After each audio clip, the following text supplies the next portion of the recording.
The small research ship floated silently in the darkness of space, its metal hull gleaming under the light of a yellow star. Inside the ship, Zixithara pressed her six-fingered hands against the control panel and stared at the readings with growing confusion. Her purple skin had turned a pale shade of worry, and her large black eyes blinked rapidly as she tried to understand what she was seeing. "This cannot be right," she whispered to her team. "Check the instruments again." Her assistant, Velkin, moved his thin blue form across the room and ran another scan.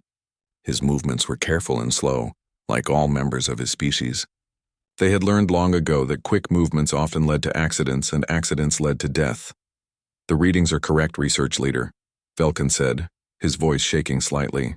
"The planet below us is definitely a Class 12 death world. The worst kind possible." Zixithara looked down at the blue and green planet spinning slowly beneath them. It looked so peaceful from space, but their instruments told a different story. The atmospheric pressure was strong enough to crush most known life forms. The gravity would turn their bones to powder. Violent storms raged across the surface with winds that could tear apart their strongest buildings. Lightning struck the ground thousands of times every minute. The radiation from the star above would cook their cells in seconds. "How is anything alive down there?" asked Kretal, the team's cultural specialist. His orange skin was bright with fear. "Our computers say this planet should be completely dead, but their long-range sensors showed something impossible." Cities covered the land. Lights twinkled across the dark side of the planet. Ships moved through the deadly atmosphere. Most shocking of all, the life signs showed billions of creatures moving around on the surface as if nothing was wrong. "Maybe the creatures live underground," suggested Velkin. "Safe from the surface dangers." Zixithara shook her head. "No, look at these readings. They are on the surface, walking around in the open air. Some of them are even in the water during those terrible storms." The team watched their monitors in silence. They had studied hundreds of worlds and thousands of species, but they had never seen anything like this. In all their years of research, they had learned one simple truth: deadly worlds killed everything that tried to live on them. It was a law of nature that had never been broken. "Should we contact the Galactic Council?" Velkin asked. "They need to know about this." "Not yet," Zixithara replied. "We need more information first. Let's move closer and try to understand what we're seeing."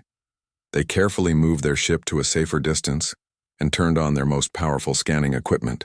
What they saw next made them question everything they thought they knew about life in the universe. The creatures on the planet were not hiding from the dangers around them. They were not running from the storms or seeking shelter from the deadly radiation. Instead, they seemed to be enjoying themselves. Groups of the beings gathered outside during the violent weather events. Some of them were jumping into the dangerous waters for no reason at all. Others were climbing up the sides of mountains that would kill any sensible creature. "They must be wearing protective suits," Kretal said, trying to make sense of what he was seeing. No natural creature could survive those conditions. But closer scans showed that the beings were wearing only thin layers of fabric. Their skin was exposed to the deadly environment, and yet they continued to move around without any sign of distress. "Look at this," Velkin said, pointing to his screen. "Some of the younger ones are playing outside during an electrical storm."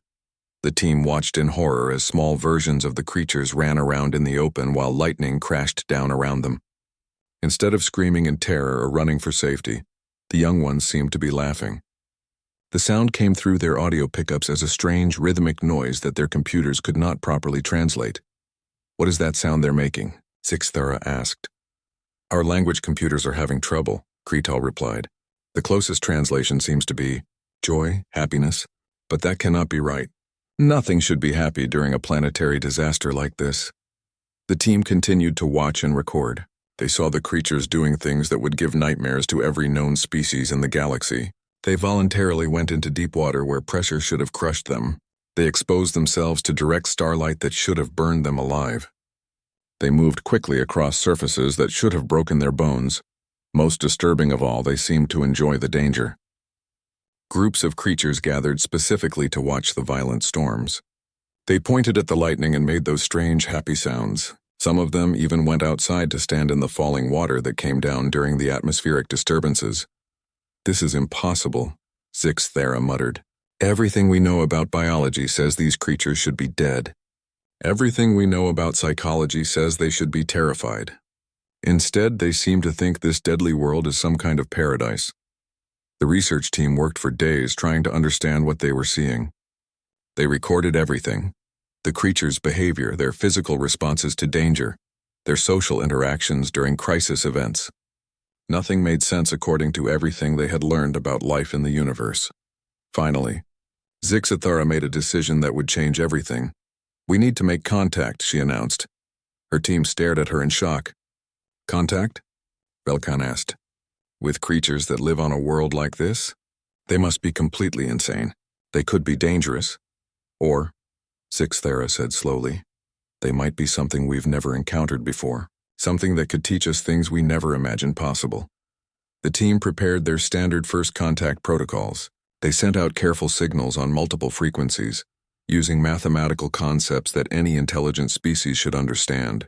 They waited nervously for a response, not knowing what to expect from creatures that treated a death world like a playground. The response came faster than they expected. The creatures not only answered their signals, but they seemed excited to hear from them. Within hours, they had established basic communication and arranged for a formal meeting. "They want us to land on their planet," Kretal reported, his voice filled with disbelief. "They're inviting us down to the surface." "That's suicide," Velkan said immediately. "We wouldn't last 5 minutes in that environment." "They say they understand our concerns," Kretal continued, reading the messages. "They're offering to meet us on what they call the moon, a smaller world that orbits their planet." The team looked at the readings from the moon. It was still dangerous by their standards, but it was survivable with protective equipment. They agreed to the meeting, though they insisted on bringing their most advanced life support systems. As they prepared for the historic first contact, Zixathara couldn't shake the feeling that they were about to meet something that would change their understanding of life itself. These creatures had not just survived on a world that should have killed them, they had thrived on it. They had made it their home, and most terrifying of all, they seemed to be happy about it. The meeting was set for the next day. None of them slept well that night, wondering what kind of beings they were about to encounter and what it would mean for the rest of the galaxy when word of this discovery spread. The meeting took place on the moon's surface in a specially built chamber that both species could survive in. Zixathara and her team wore their heaviest protective suits, while the humans arrived wearing only light clothing and simple breathing masks. Even in this reduced environment, the aliens felt nervous and uncomfortable. The humans seemed completely at ease. "Welcome to our solar system," said the lead human, a female who introduced herself as Ambassador Sarah Chen. "We're very excited to meet you." Zixathara studied the human carefully. The creature stood upright on 2 legs, had only 2 arms, and was covered in thin skin that looked impossibly fragile. Its head was round with small eyes and what appeared to be decorative hair growing from the top. By all logic, this being should not be able to survive anywhere, let alone on a death world. "We are honored by this meeting," Zixathara replied through her translation device. "Though we must admit we are confused by your species. Our instruments tell us your world should be uninhabitable." The human made a strange expression that their computers identified as smiling, though the purpose was unclear. "Oh, Earth can be challenging sometimes," Sarah said with a light tone. "But it's home. We love it there." "Love it?" Kretal asked, unable to hide his shock. "Your planet experiences constant natural disasters. The atmospheric conditions alone should terrify any reasonable being." Sarah's smile grew wider. "I suppose it might seem scary to species from calmer worlds, but we're used to it. Would you like to see some recordings of our daily life? Maybe that would help you understand." The humans set up a viewing screen and began showing images from their planet. The aliens watched in growing horror as they saw humans doing things that violated every principle of safe living they had ever learned. Children played outside during rainstorms, jumping in puddles of water while lightning flashed overhead. Adults gathered in large groups to watch tornadoes, the massive spinning storms that could destroy entire cities. Some humans even chased these storms in vehicles, getting as close as possible to the deadly phenomena. "Why are they not running away?" Velkan whispered. "Some people find storms beautiful," Sarah explained, apparently hearing the question through their translation systems. "The power of nature is amazing to watch." The images continued. Humans surfed on waves that could crush buildings. They climbed mountains during blizzards that would freeze any other known species solid. They jumped out of flying vehicles for entertainment, falling through the sky with only thin fabric to slow their descent. This one is called skydiving, Sarah said cheerfully. It's very popular. The feeling of falling through the air is wonderful. Zixathara felt her hearts beating rapidly. In her species, the fear of falling was so strong that they had never developed flight technology. The idea of deliberately jumping from a height was literally unthinkable. Do your people have any concept of danger? She asked. Of course we do, Sarah replied. But danger isn't always something to avoid. Sometimes it's something to overcome. Or sometimes it's just fun. The word fun translated poorly into most alien languages. The concept of deliberately seeking out risky activities for enjoyment was completely foreign to species that had evolved on safe, predictable worlds. The humans then showed them something called entertainment media. These were fictional stories that humans created for enjoyment. The aliens expected to see peaceful tales of cooperation and safety. Instead, they were shown movies about monsters, disasters, wars, and cosmic horrors that would cause therapy requiring trauma in most galactic species. This is a popular genre we call horror, Sarah explained as images of terrifying creatures filled the screen. People watch these to feel scared in a safe environment. You voluntarily experience fear? Kretal asked, his voice barely a whisper. For pleasure? Well, it's not real fear, Sarah said. It's more like controlled excitement. Your heart beats faster, you get an adrenaline rush, but you know you're actually safe. It's thrilling. The aliens had no word for thrilling in any of their languages. The closest concepts all related to dangerous situations that should be avoided at all costs. Sarah showed them recordings of humans visiting haunted houses, artificial environments designed to frighten people. The aliens watched in stunned silence as humans paid money to be scared by actors pretending to be monsters. Instead of running away or calling for help, the humans laughed and seemed to enjoy the experience. The laughter, Zixathara said slowly. What does it mean when your people make that sound during dangerous situations? Laughter usually means we're happy or enjoying ourselves, Sarah explained. Sometimes we laugh when we're nervous too, but mostly it's a sign of joy. Joy, repeated Velkan.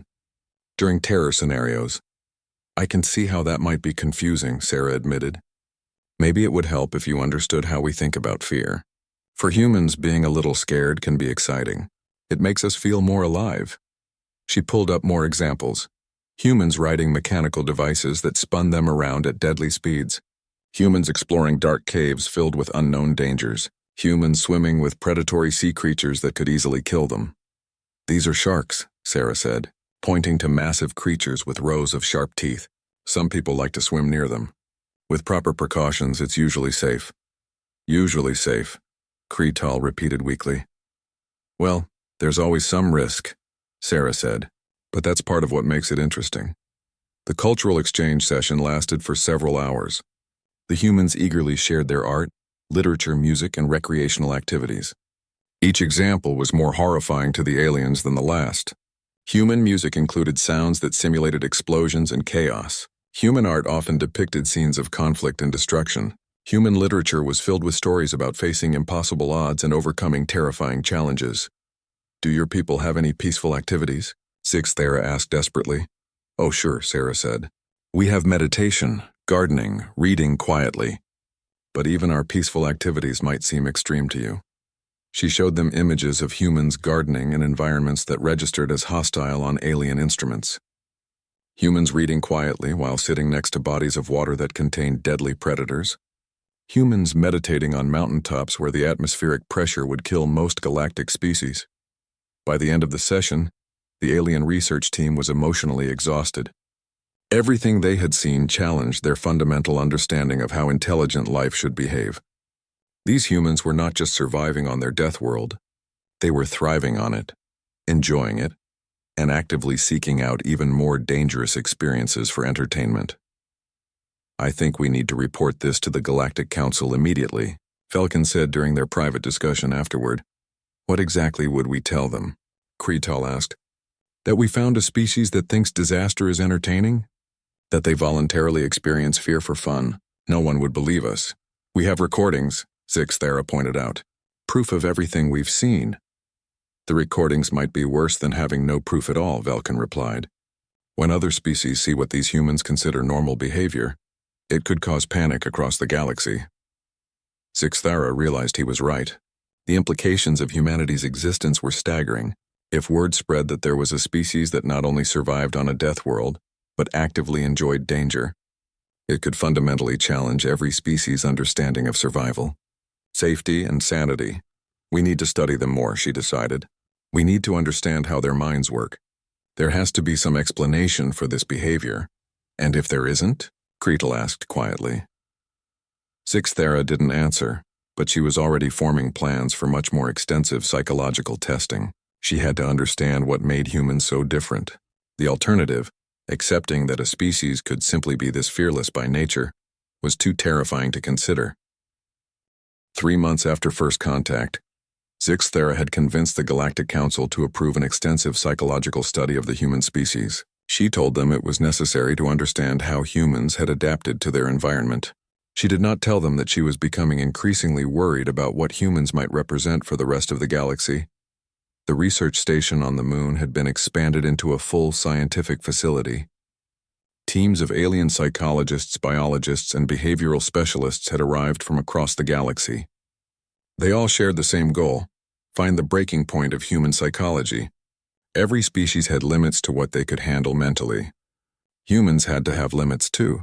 Dr. Sarah Chen had agreed to help coordinate human volunteers for the testing.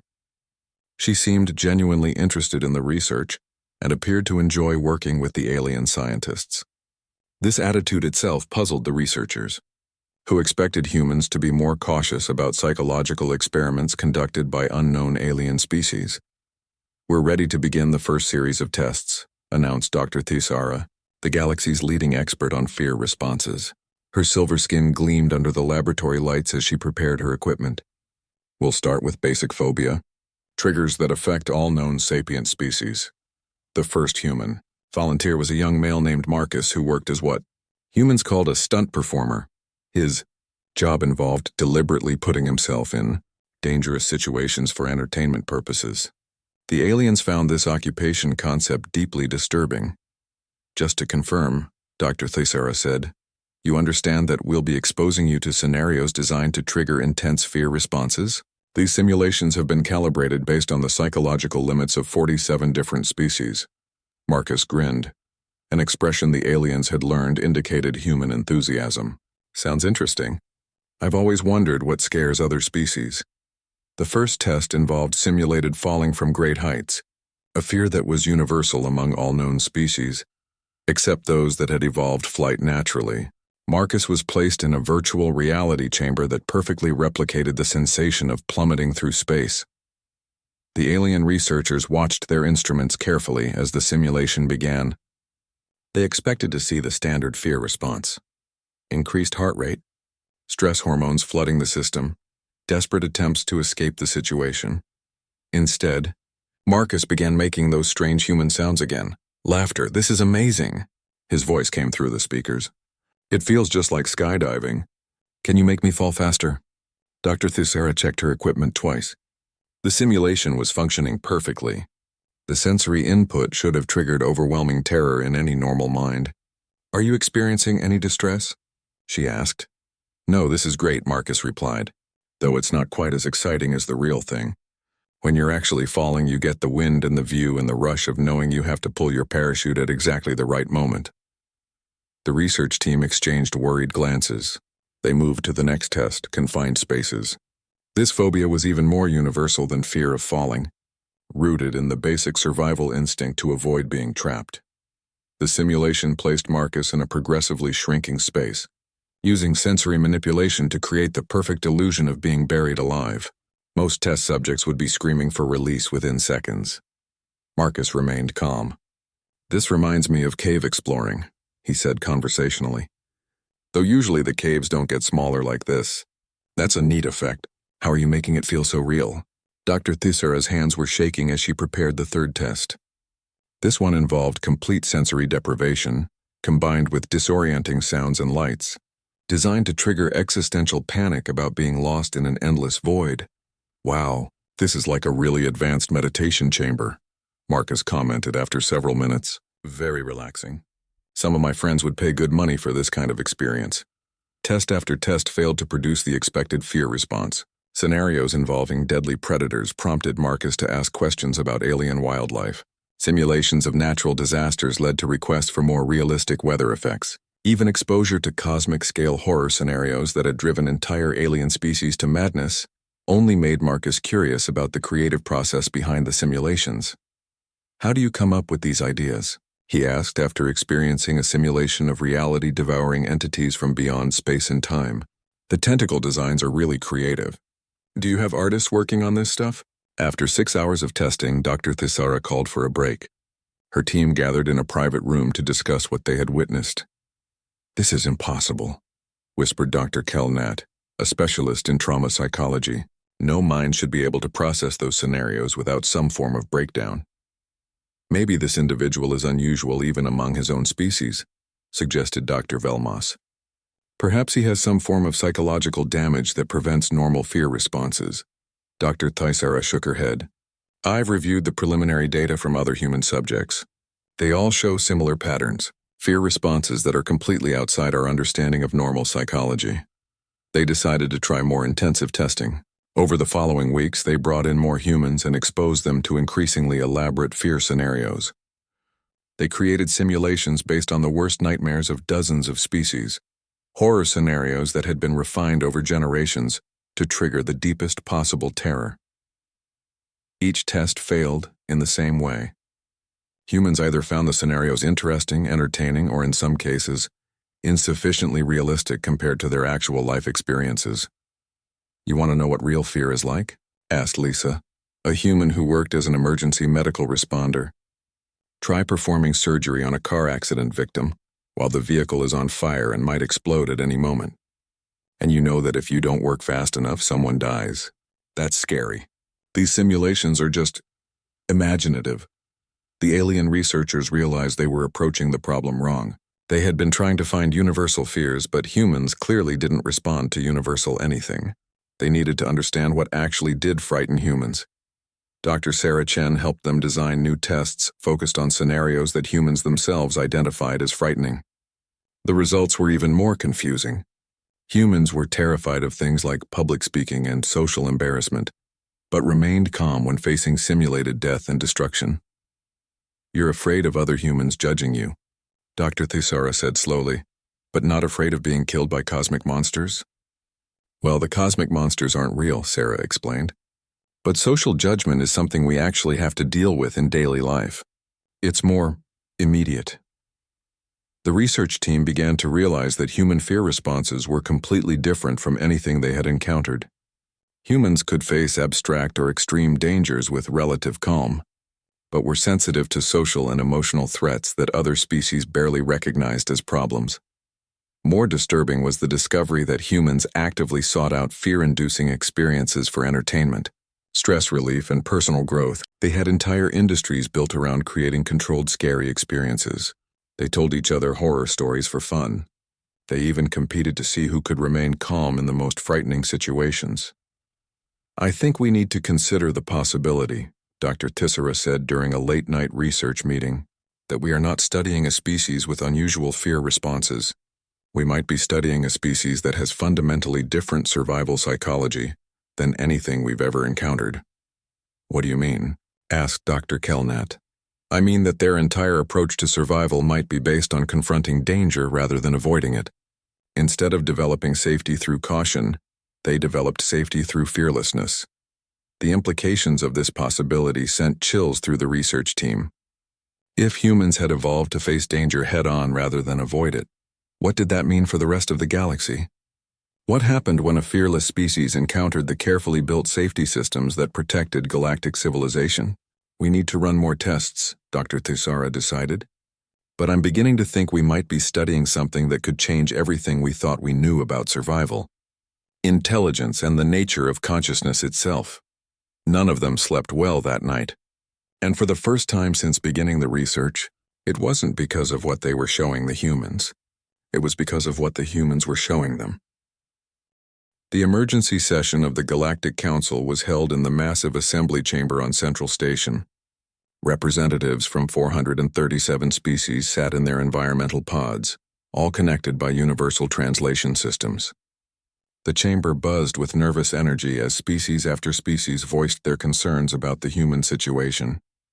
Zixthara stood at the center podium, her research data displayed on screens visible to all council members. She had been speaking for 2 hours, carefully explaining everything they had discovered about human psychology and behavior. The reactions had been getting worse with each new piece of information. To summarize, she said, looking out at the hundreds of alien faces staring back at her, humans appear to have evolved a survival strategy based on confronting danger rather than avoiding it. They seek out risk for entertainment. They find joy in scenarios that would cause severe psychological trauma in most of our species. Council Speaker Zelmos, an ancient being whose species had achieved peace through 10,000 years of careful risk management, raised one of his many arms. Dr. Zixthara, are you telling us that an entire species has developed what can only be described as suicidal tendencies? Not suicidal, Council Speaker. Their approach to risk seems to actually enhance their survival capabilities. They adapt quickly to new dangers, they remain calm under pressure, and they can function effectively in environments that would paralyze other species with fear. But what about their effect on other species? Asked Representative Kyle Beth from the Veltani Empire. We have received reports that some of our citizens are developing anxiety disorders simply from reading about human behavior. Our psychologists are requesting emergency funding to deal with what they're calling human-induced existential crisis.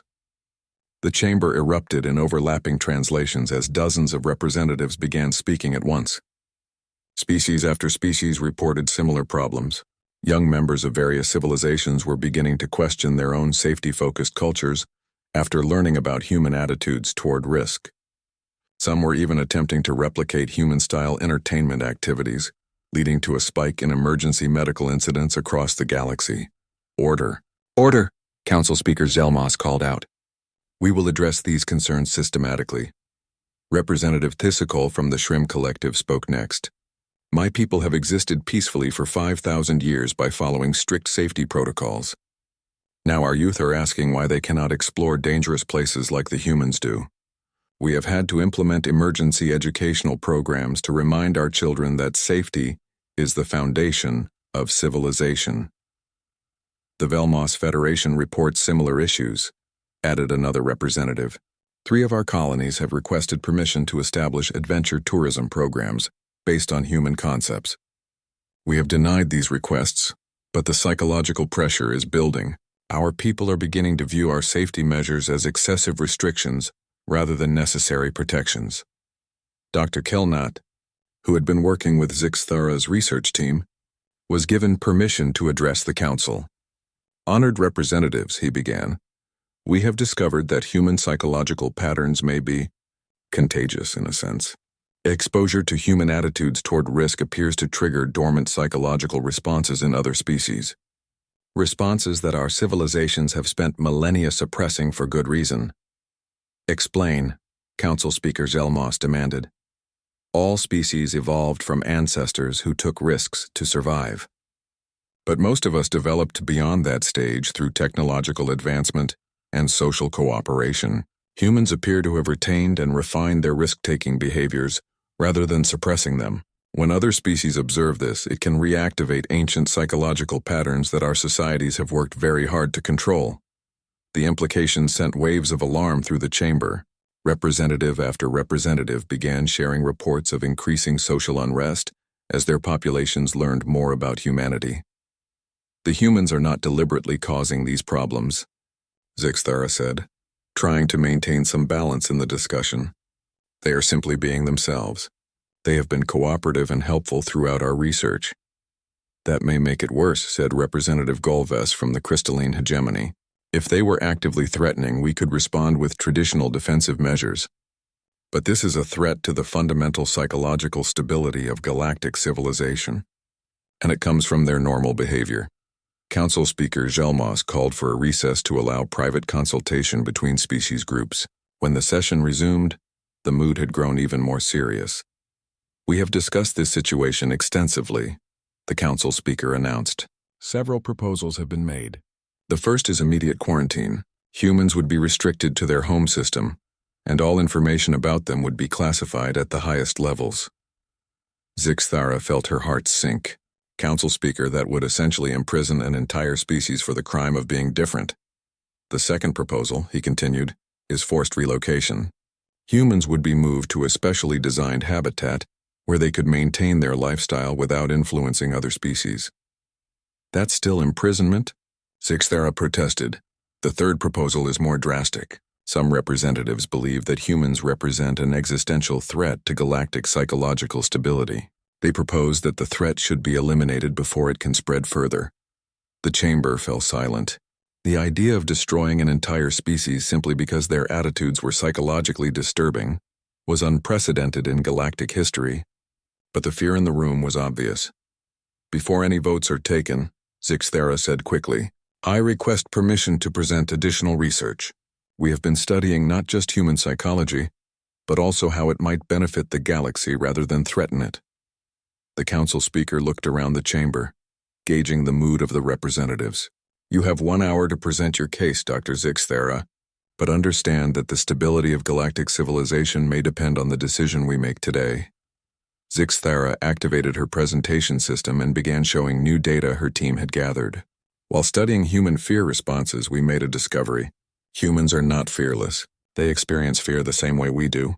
The difference is that they have learned to function despite fear rather than being paralyzed by it. She showed brain scans comparing human and alien neural activity during stress situations. Look at these readings.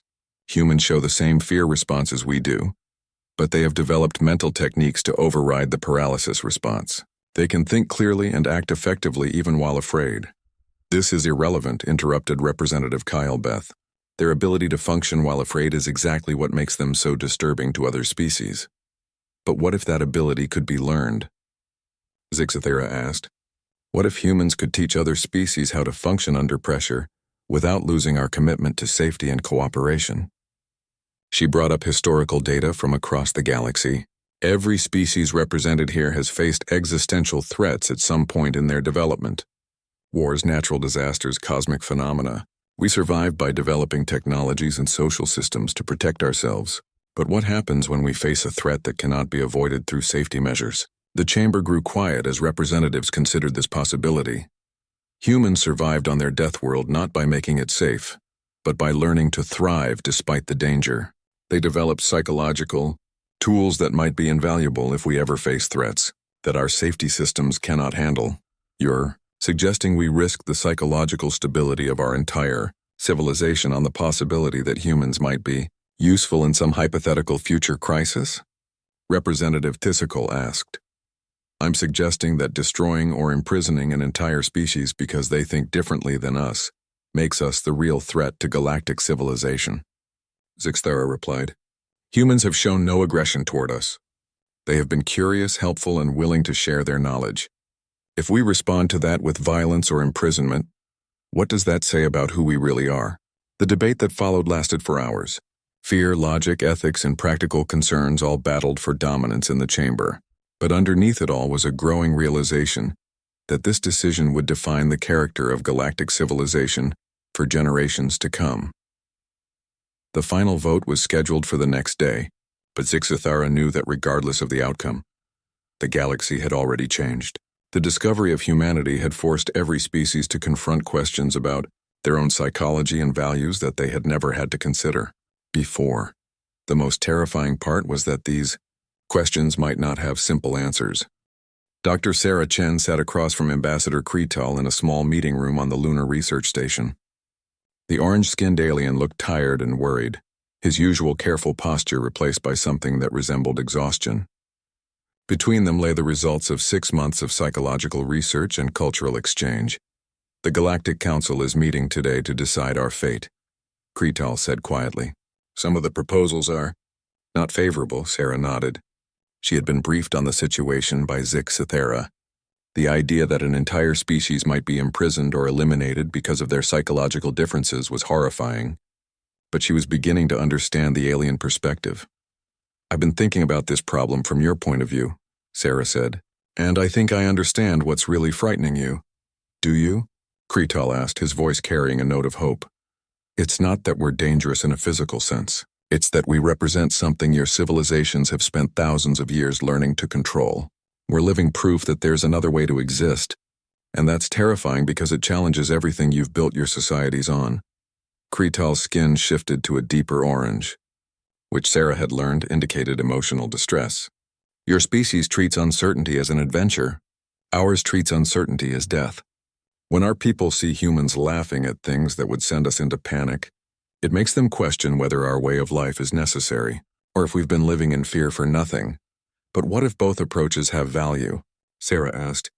What if the galaxy needs both careful safety planning and the ability to act despite fear? Before Kretal could respond, Zixthara entered the room.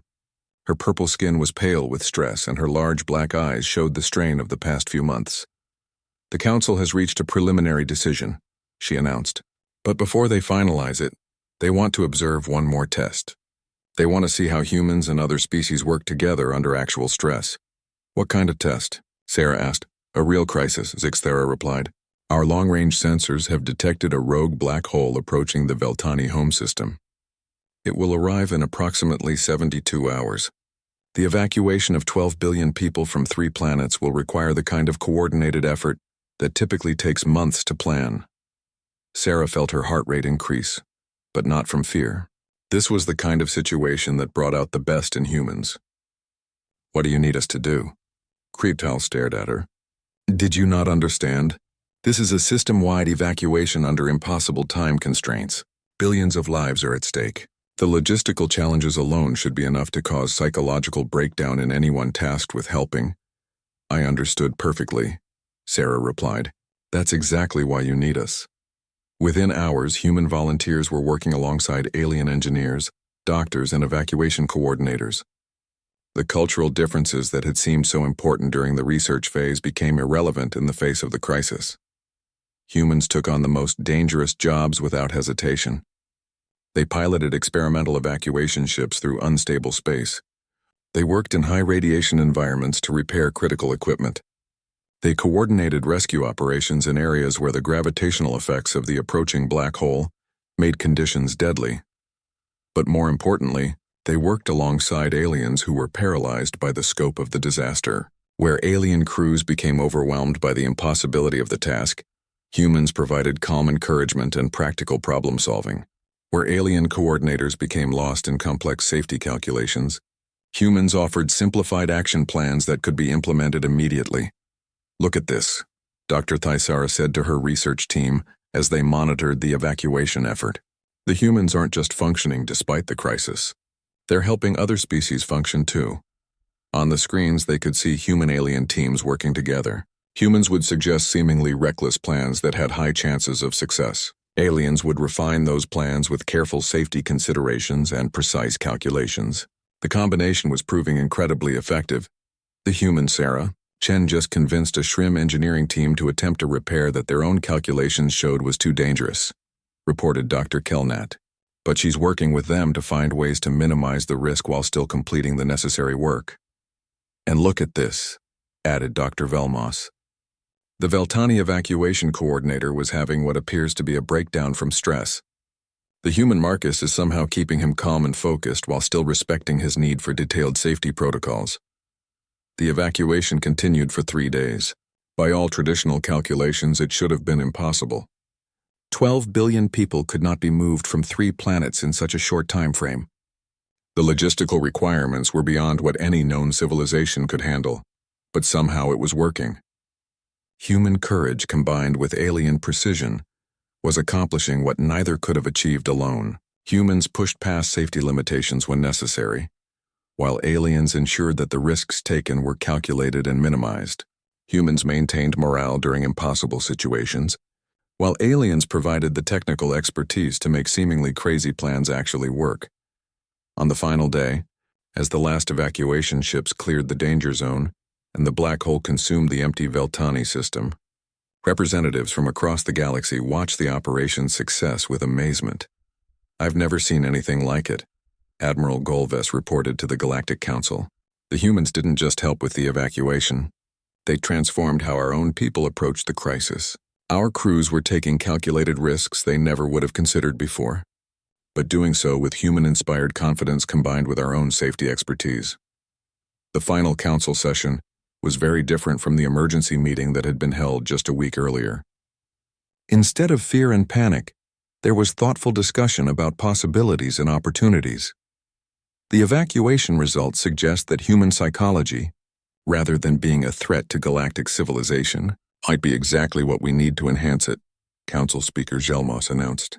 They have shown that it is possible to face uncertainty with courage, while still maintaining the safety protocols and cooperative behavior that define our society.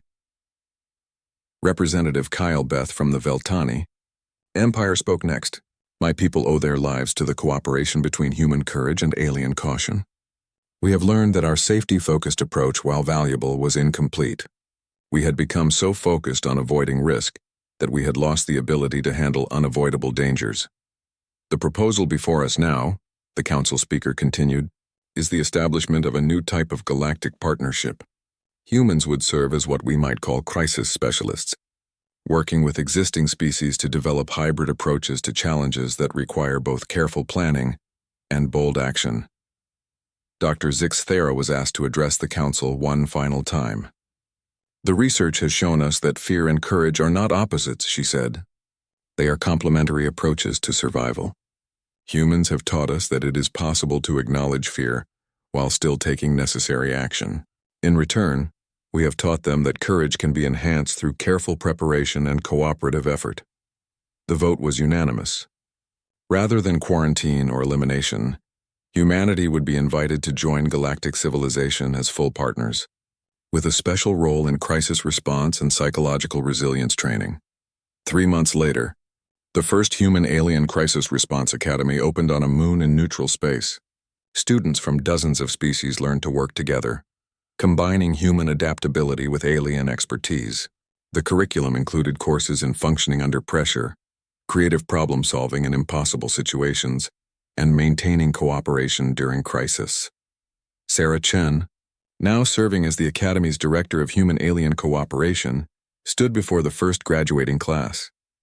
The students were a mix of species who had learned to laugh at danger while still respecting it, to take calculated risks while maintaining safety protocols, and to face the unknown with curiosity rather than terror. 6 months ago, she told them, our species were afraid of each other. Humans seemed too reckless and other species seemed too cautious. But we've learned that the galaxy is big enough for multiple approaches to survival. More than that, we've learned that combining those approaches makes all of us stronger. In the back of the auditorium, Zix Thara watched the ceremony with satisfaction. The research that had begun with trying to understand human fearlessness had ended with the discovery that courage and caution, when properly combined, could achieve things that neither could accomplish alone. The galaxy had not just survived its encounter with humanity. It had been transformed by it, and as the first mixed species crisis response teams prepared for their assignments, it was clear that this transformation was just the beginning. When the inevitable challenges of cosmic life arose, and they always did, the galaxy would be ready to face them with both the wisdom of caution and the strength of courage. The Deathworlders had taught everyone else how to laugh at fear, and in return, they had learned how to build something greater than either species could have achieved alone. The greatest discovery was not that humans were different, but that difference itself could be a source of strength rather than division.